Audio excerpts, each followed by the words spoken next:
কেন হঠাৎ করে বিশ্বের অন্যতম পরাশক্তি ফ্রান্সের সাথে কয়েক দশকের পুরনো বন্ধুত্বকে ছুঁড়ে ফেললেন? কি এমন রহস্য লুকিয়েছিল সেই পুরনো সম্পর্কে, যার কারণে তিনি রাশিয়ার সাথে এক ঝুঁকিপূর্ণ নতুন খেলায় মেতেছেন? বুর্কিনা ফাসোর এই রোমাঞ্চকর রাজনৈতিক কাহিনীর নায়ক ক্যাপ্টেন ইব্রাহিম ট্রাওরে 2022 সালে সেপ্টেম্বর মাসে এই নাটকীয় অভ্যুত্থানের মধ্য দিয়ে যখন তিনি ক্ষমতায় বসেন, তখন থেকেই শুরু হয় বিশ্ব রাজনীতির এক নতুন সমীকরণ। ক্ষমতায় আসার পর থেকে তিনি এমন সব সাহসী সিদ্ধান্ত নিতে শুরু করেছেন যা সারা বিশ্বের কপালে চিন্তার ভাঁজ ফেলে দিয়েছে।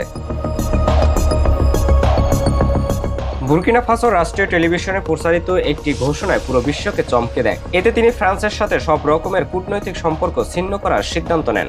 এই বিচ্ছেদের পেছনে রয়েছে দীর্ঘদিনের ক্ষোভ।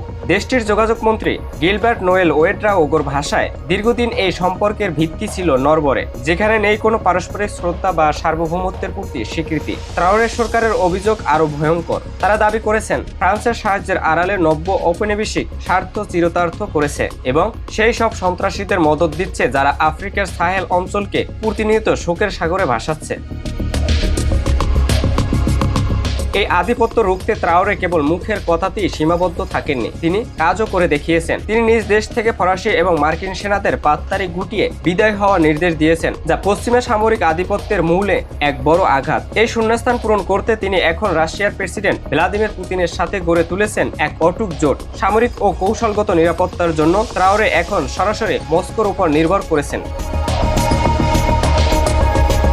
কিন্তু এই লড়াই কি কেবল রাজনীতির? মোটেও না। এর গভীরে রয়েছে অর্থনৈতিক স্বাধীনতার স্বপ্ন। বুর্কিনা ফাসোর মাটির তলায় লুকিয়ে থাকা অমূল্য স্বর্ণ খনিগুলোর উপর যুগ যুগ ধরে পশ্চিমা কোম্পানিগুলোর একচেটিয়া রাজত্ব চালিয়ে আসছিল। ট্রাওরে সেই আধিপত্য ভেঙে খনিগুলোর নিয়ন্ত্রণ রাষ্ট্রের হাতে ফিরিয়ে নিচ্ছেন এবং সেখানে রাশিয়ান কোম্পানিগুলোকে যুক্ত করেছেন। পশ্চিমা সাম্রাজ্যবাদের বিরুদ্ধে তার এই আপোষহীন অবস্থান তাকে আফ্রিকার সাধারণ মানুষের কাছে এক বীরের মর্যাদা দিয়েছে।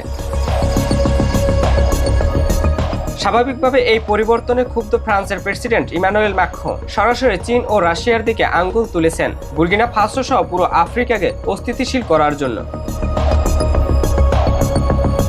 নিজের দেশের সম্পদ আর সম্মান ফিরে পেতে ট্রাওরে যে বিশাল এক রাজনৈতিক দাবার চাল দিয়েছেন, তার শেষ কোথায়? বুর্কিনা ফাসোর মানুষের ভাগ্য বদলে দিতে, নাকি এই পরিবর্তনের ঢেউ তাকে নিয়ে যাবে আরো বড় কোনো ভূ রাজনৈতিক সংকটের দিকে? সময় এখন সেই বড় উত্তরের অপেক্ষায়।